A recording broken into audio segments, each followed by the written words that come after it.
Alors on sait que Pythagore voit un intérêt particulier à la décade, mais il accordait une importance encore plus grande à la tétractys. Est-ce que vous pouvez nous éclairer brièvement sur la signification de cette dernière? Oui, alors c'est vrai que Pythagore vouait un intérêt très particulier à la décade, d'abord, c'est-à-dire les 10 premiers nombres de 1 à 10, mais il accordait une importance encore plus grande à la tétrade ou tétractys, qui d'ailleurs nous ramène aux 4 premiers nombres, c'est-à-dire 1, plus 2, plus 3, plus 4 égale 10, et cela revient donc à la décade.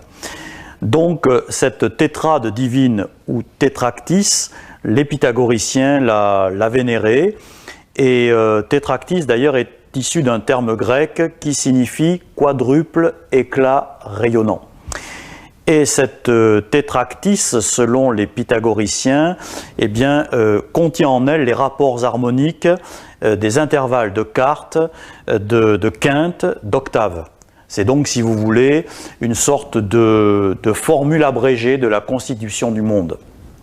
Et elle peut, selon les pythagoriciens, nous révéler les principes et les lois majeures qui régissent la création dans son ensemble.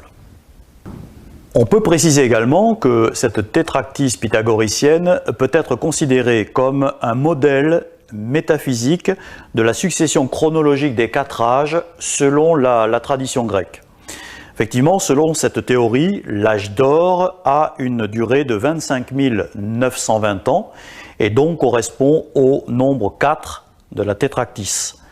L'âge d'argent, selon les Grecs, a une durée de 19 440 ans et correspond donc au 3 de la tétractys.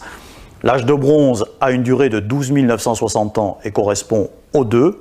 Et l'âge de fer a une durée de 6 480 ans et correspond au 1. On remarque donc, si vous voulez, une décroissance ordonnée des 4 âges suivant la tétractys de Pythagore. 4, 3, 2 et 1. On peut d'ailleurs noter que cette succession, cette somme des 4 âges donne 64 800 ans, c'est-à-dire la durée d'un Mahayuga hindou.